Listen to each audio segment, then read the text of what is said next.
तर मित्रांनो ऐकलं तर होतं की इकडे थंडी आहे आणि जसं आम्ही बाहेर बापरे जसं आम्ही बाहेर आलो तर इथं एवढी बेकार थंडी आहे. ते सोडा थंडीसोबत पाऊसही आहे चालू.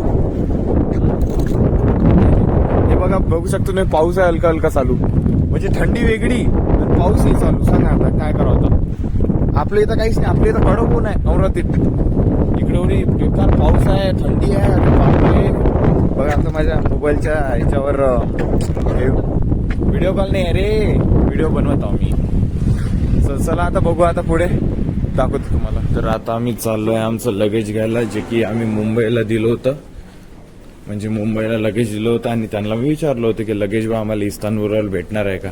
तर ते म्हणे नाही म्हणे डायरेक्ट तुम्हाला लिओनवर भेटणार. तर आता मी म्हणजे माझी हालत खूप बेकार झालेली आहे म्हणून मी जरा असं बोलत आहो.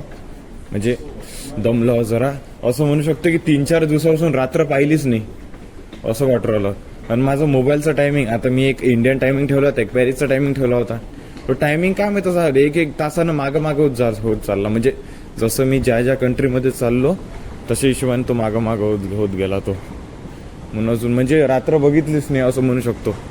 आता किती वाजले इथे आता 5:23 झाले. म्हणजे आपल्या अमरावतीत म्हणजे आपल्या महाराष्ट्र म्हणजे आपल्या इंडियात आता वाजले आहे 9-9:30 पर्यंत वाजले.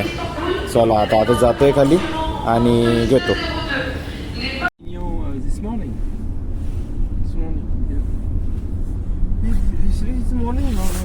Yes No, it's No. evening. Evening. 10:14 there. So I went to do some shopping in Avignon for the restaurant. Yes. No problem.